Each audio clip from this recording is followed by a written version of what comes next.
Всем привет, дорогие друзья! Мы приветствуем всех на телеканале Якутия-24. Вы смотрите очередной выпуск программы «Мы вам покажем». Сегодня мы находимся в гостях у Анны Семеновой. Анна, здравствуйте! Здравствуйте! И мы будем говорить о такой интересной технике, как плетение из бумажной лозы. Правильно? Правильно. Правильно. Для тех, кто, возможно, не знает, что же такое бумажная лоза, расскажем вот прям с чего все начинается. Ну, бумажная лоза, собственно, это трубочки из бумаги. Вот, допустим, перед вами газетная чистая бумага плотностью 45. Она должна быть тоненькая-тоненькая. Часто спрашивают, подходит ли офисная бумага. Нет, не подходит, только вот такая чистая бумага. Раньше плели из газеты, но газетный принт, как бы он руки пачкает, да, и как бы бумага, она со временем сушится, поэтому лучше вот я готовые полосы покупаю, заказываю любого размера, и скручиваете вот такие палочки. Да, сначала нужно нам накрутить палочки, трубочки. Пробовать будем? Будем. Обязательно сегодня будем в рамках мастер-класса. Ну а вообще, дорогие друзья, если вдруг вы захотите побольше узнать об этом, то для начала посмотрите, какие работы выходят. Вот наглядный пример того, как выглядит самодельная вещь из бумажной лозы. То есть теоретически, в принципе, это все понятно, бумага, но визуально, когда ты смотришь на нее, очень сложно отличить ее от натуральной лозы. Вот. Либо от ротанга, да. Да, вот ротанговая мебель сегодня очень популярна, кресла, стулья, и вот так посмотришь, подумаешь, что это действительно сделано, явно не из бумаги, а на самом деле это простые бумажные трубочки, просто вы их покрасили еще. Да, трубочки можно покрасить в абсолютно любой цвет, я их сама колерую, и техники вы тоже видите, разные. Это вот называется корневое плетение, а здесь уже ситцем. И форму можно любые плести, абсолютно любого размера, то есть может быть это корзина и любой формы.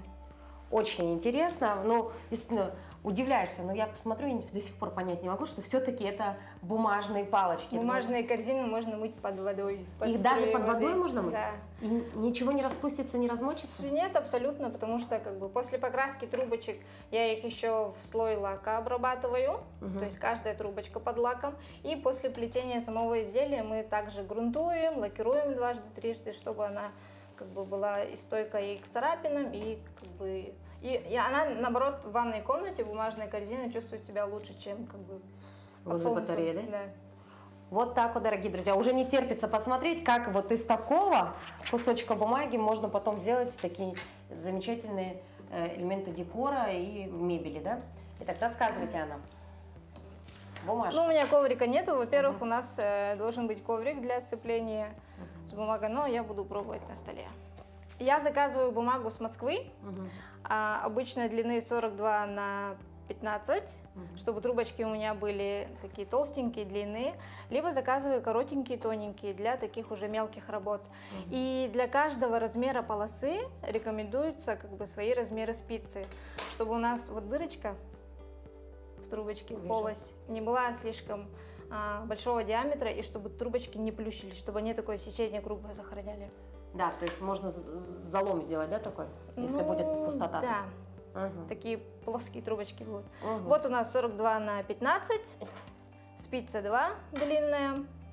Так, стараемся держать вот этот угол небольшой. Начинаем с правого нижнего угла, цепляем уголок.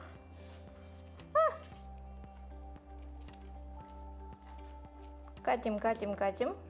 Я вот большим безымянным придерживаю и указательными качу. Если не получается, можно вот перебирая пальчиками. Хоп-хоп-хоп-хоп-хоп. Так. Клей у меня ПВА столярный. Я, просто маленький тюбик переливаю. Клеим уголочек, прокатываем дальше. Трубка готова.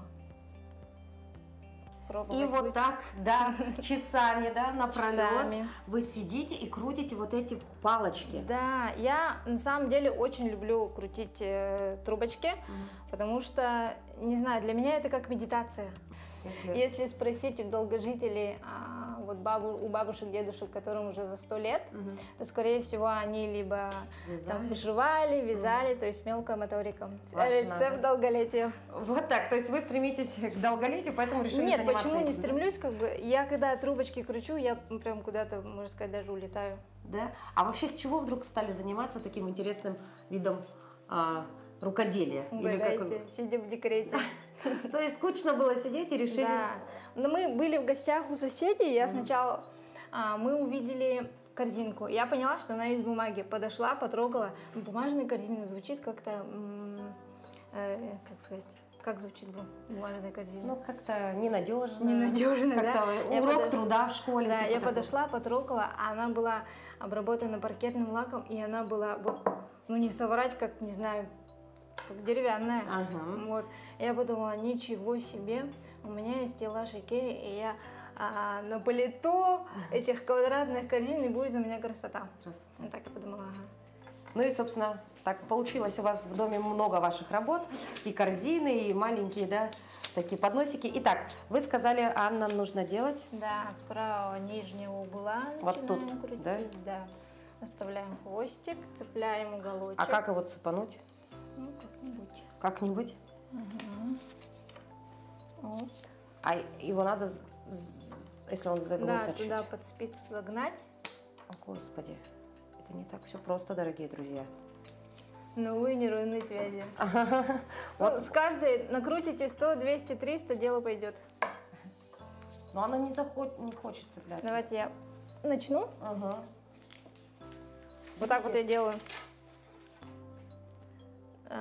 Более плоскими пальчиками ближе к фаланге цепляю, чтобы у меня была возможность откатить назад. И резко вы как-то. Да, и едем вперед. Так. Я хочу забрать сюда. О. Так. То есть зацепила Так. Анна. И тут потом поехали. Поехали. Здесь. Пальчиком перебираем. Да, стараемся работать вот только в зоне первой фаланги подушками, да. Ага. О, да, очень хорошо получается. А вот здесь пустота Стараемся, да, остается. по всей длине туго накрутить. Ага. Ага, все, едем дальше.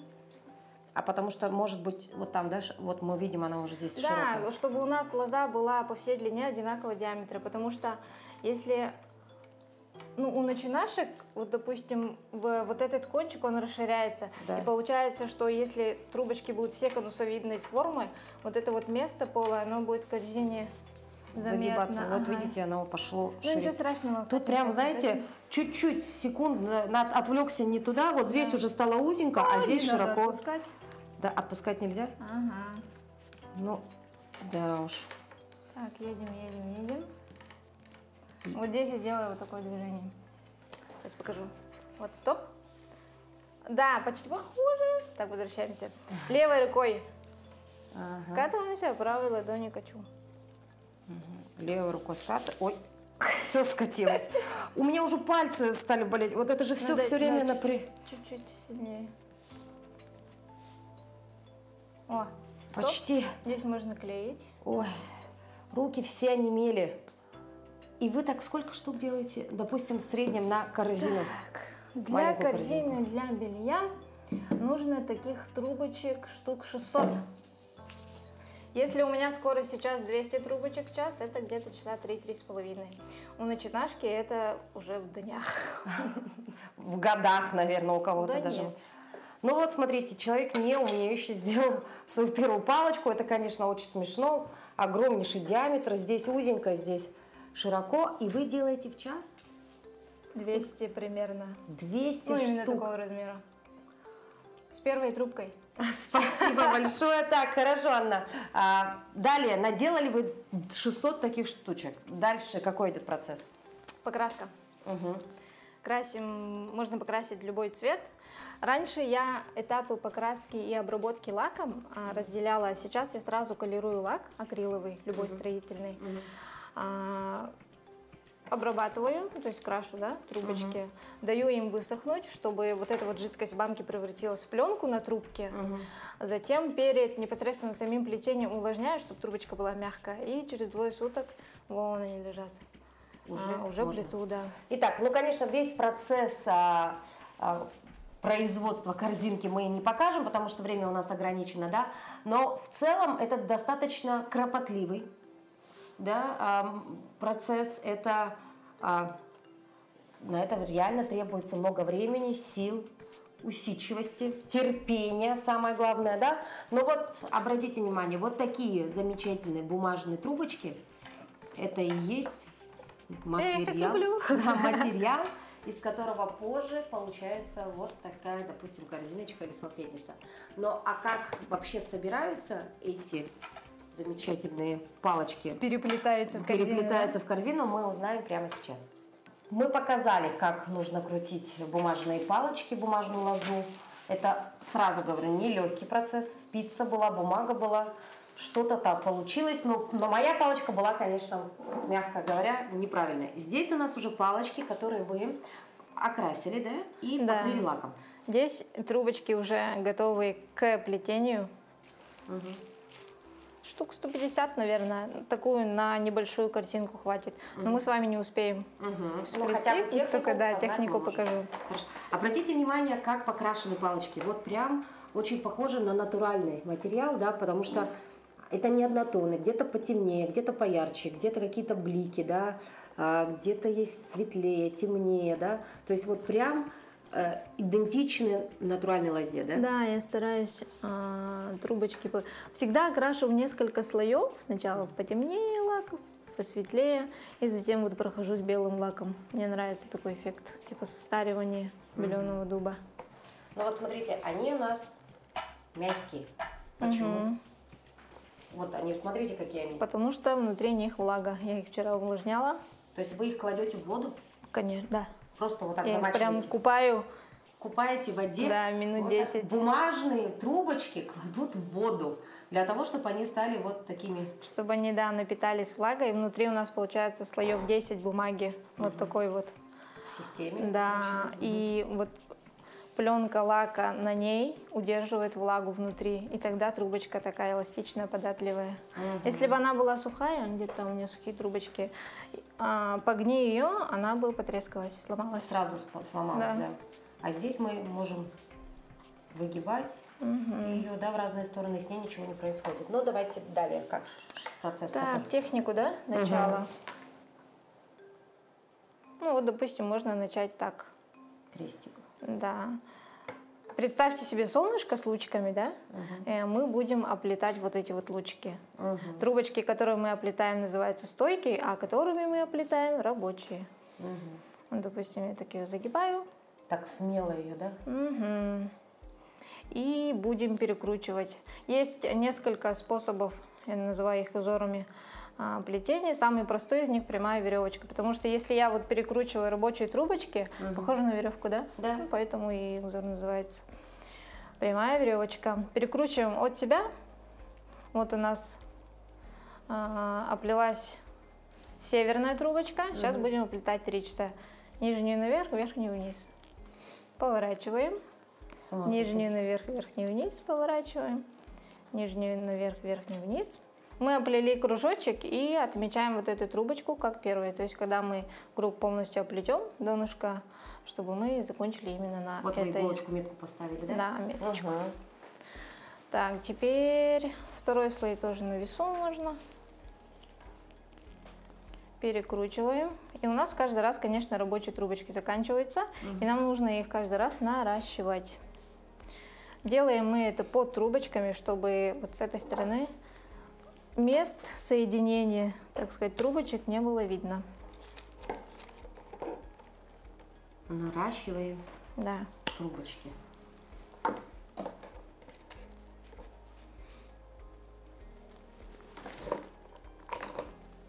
Когда я работаю с толстыми трубочками, использую клей полимерный. Если в составе ПВА у нас есть вода, которая может размочить наши трубочки, то в полимерном его нет. Так, мы тут трубочку вот эту нам нужно, да, срезали, и сейчас ее нужно уменьшить в диаметре. Для этого мы сначала ее плющим, складываем вовнутрь и вот так вот, немного перекручивая, аккуратно, но уверенно наращиваем. Плющим, складываем и вот так вот соединяем. И у нас появились еще рабочие палочки, да? Подождать нужно, чтобы подсохло. Да, мы их просто удлинили. Нет, ждать не обязательно, продолжаем. Сейчас мы будем просто количество стоек увеличим. Чем больше диаметр корзины, тем большее количество стоек нам нужно. Вот, мы подошли к точке, с которой да, начинали. И теперь нам нужно, вот видим, да, если мы продолжим плести на вот этих 4 стойках, будет непонятный квадрат. Вот это расстояние между стойками, оно уже очень велико, и нам нужно стойки добавить. Сейчас мы просто посередине добавим, да. Так. Вот это у нас крутилка. Ну вот вырисовывается уже, да, штучка. Вот плетение у нас такое интересное. Можно подложить просто под плетение. Плетение держим вот этими пальчиками. И продолжаете. Да. Каждый раз берем верхнюю и из-под следующей. Вот так.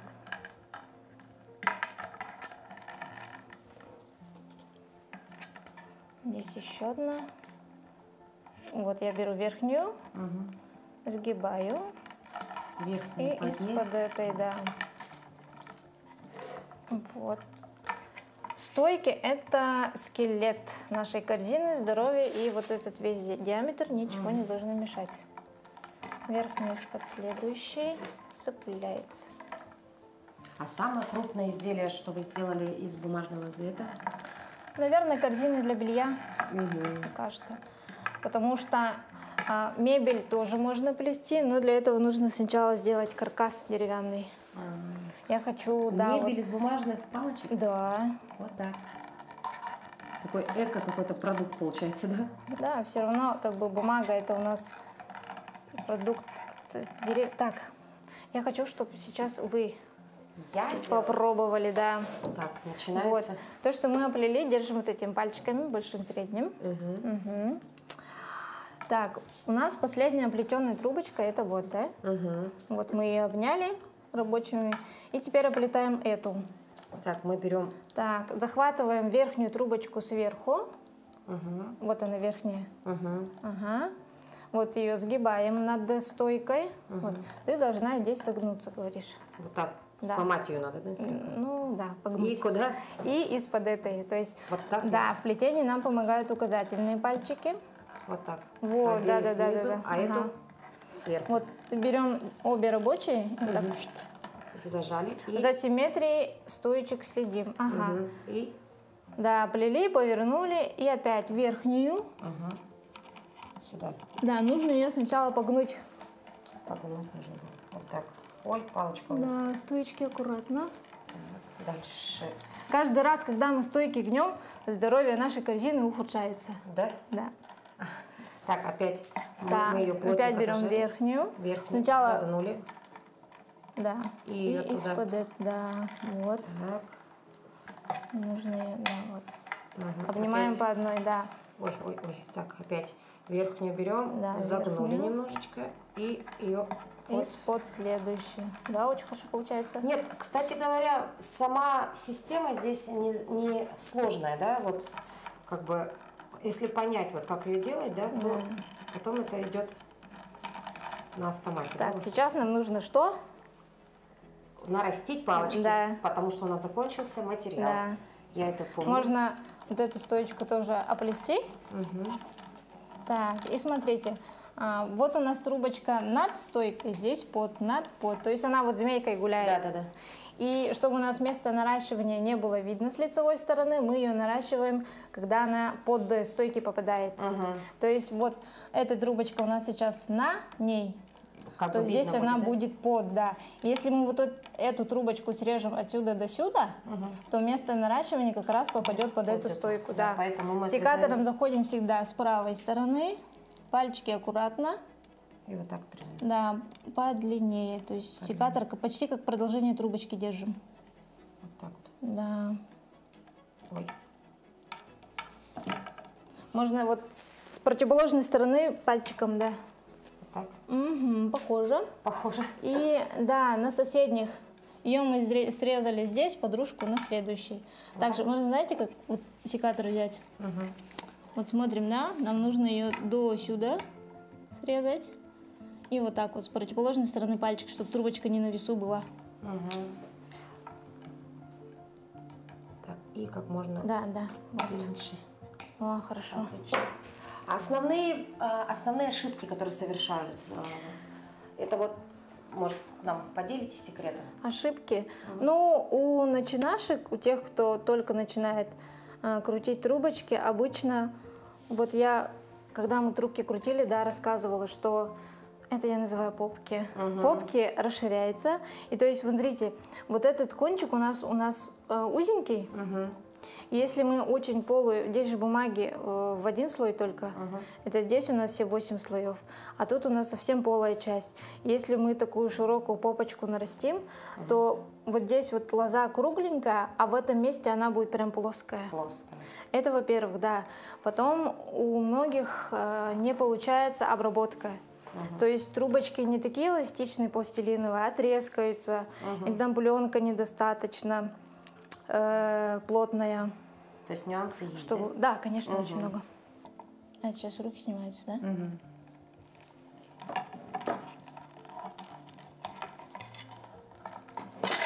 Ой. По идее, вот эти короткие тоже надо было длинные сделать.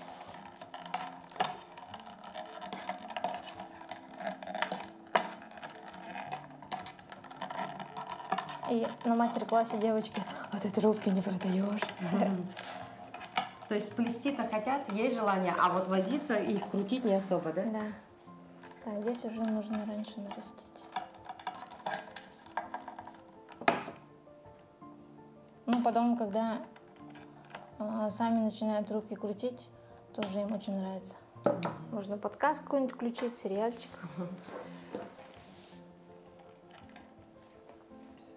Что это приносит прибыль? Или больше расходов? Себестоимость небольшая, да. Прибыль приносит. Очень много плетушек, которые на заказ плетут, а я вот чисто на обучение перешла. Давно, еще в 2020 году. Я на заказ не плела, наверное, уже года 3.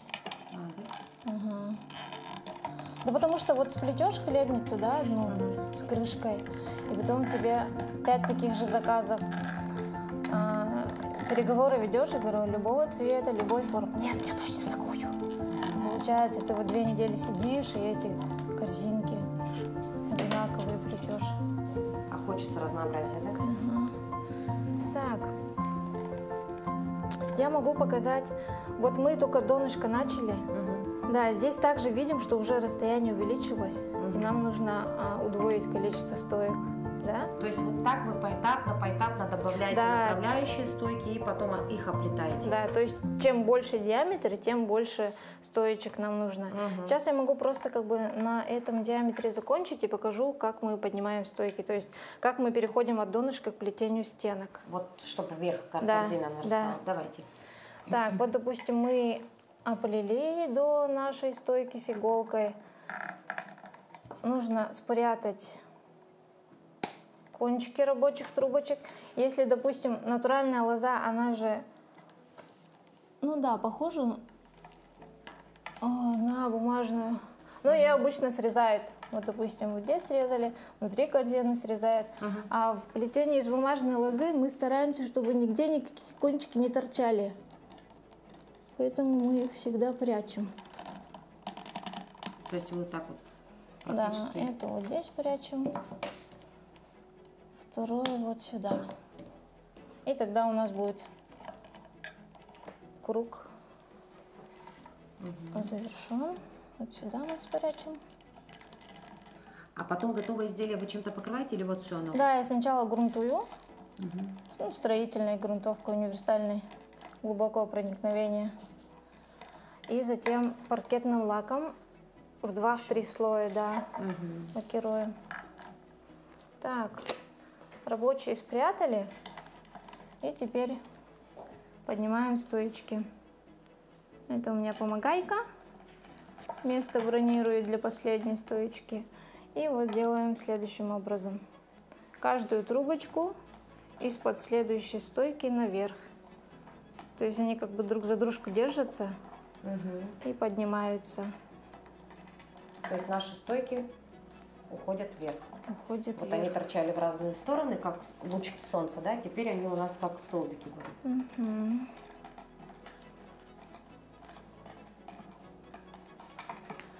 На стенках стойки тоже можно наращивать, но делать это нужно, вот этого помогайку убираем, и последнюю трубочку также из-под следующего выводим наверх. Ну, представим, что это большая корзина, да? Просто нужно помнить, что стойки наращиваем на разной высоте, чтобы у нас не было такого, что вот место соединения на одной высоте. Как ну да, то есть, распилит. да, здесь вот мы уже подрежем, нарастим, а на эти продолжим наращивать уже высоту нашего изделия, да? И опять уже вот по той же системе мы уже оплетаем вот так, да, наверх. Если, допустим, донышко плетется одним узором, таким самым простым, то на стенках уже их огромное количество. Там уже фантазия, да, и разные технику, да, различные узоры, и, соответственно, потом готовое изделие заиграет другими красками, да? Итак, Анна, представим, что мы вот буквально там в течение нашего мастер-класса сплели такую корзину. Вот немножечко расскажите про узоры и покажем разницу, да, плетения. Ага. Вот здесь, например, вот эта корзина, практически вся стенка сплетена так называемым ситцем. Вот он, тот же узор, но отличие в чем? Вот здесь вот у нас трубочки тоненькие, то есть ширина полосы 10 сантиметров здесь была, а здесь ширина полосы 30 сантиметров. Вот эти полосочки, Да, которые то изначально есть были. диаметр трубочек у нас увеличивается за счет количества намотки, а не тогда, когда мы на толстую спицу крутим. И техники тоже разные. Как начинаем плести круг, мы показали. Да. А здесь немножко, вот видим, да, что стоечки у нас расположены параллельно друг дружке, и потом они вот пошли к стенкам. А здесь тоже совсем другой способ. Обратите внимание, как по-разному выглядят изделия, да, потому что цвет поменяли, да, немножечко узор поменяли, и кажется, что это уже как будто бы и другой материал. На самом деле это все те же бумажные трубочки. Они же бумажная лоза. Очень интересно, очень, так, знаете, познавательно. Ну и теперь я буду обращать внимание, знаете, на такую мебель или предметы декора, буду обращать внимание. Я подумала бы, что это ротанг, вот честное слово, и прошла бы мимо. А теперь я подойду и буду рассматривать, бумажная ли эта палочка, или же это все-таки натуральный материал. Очень интересно. Ну и, кстати говоря, надо Бумажная лоза тоже материал натуральный. Тоже натуральный, да. Очень интересно, что Анна занимается этим уже не год, не два, не 8 лет, почти 8 лет. 8 лет человек вот плетет из бумажных трубочек. Но сегодня она уже преподает. Да, я уже с 2020 года провожу мастер-классы. Живых мастер-классов я провела, наверное, больше 300, а последние года полтора уже только онлайн преподаю. То есть людям это интересно? Да, очень. Людям это интересно, пользуются спросом, да. Ну и, соответственно, а почему бы нет? Ведь ты это все делаешь своими руками, а значит, вкладываешь в это свою душу, тепло, любовь свою. И, конечно, потом срок службы такой корзины сколько будет радовать глаз? Много лет. Если вы качественно сплетете и покроете лаком несколько слоев, и можно еще периодически тоже подкрашивать лаком. То есть годами будет радовать вас? Годами, да. Годами будет радовать вас эта мебель. Спасибо, Анна, большое за ваш мастер-класс. Я думаю, мы не прощаемся, потому что мы вновь вернемся к вам, и вы нам покажете еще что-нибудь интересное, да? Ну а в целом, вот, дорогие друзья, плетение из бумажной лозы выглядит вот так, предметы мебели выглядят вот так. Попробуйте, а почему бы и нет. Спасибо, Анна, творческого вам вдохновения. Спасибо большое. И побольше к вам учеников. Учеников. До новых встреч.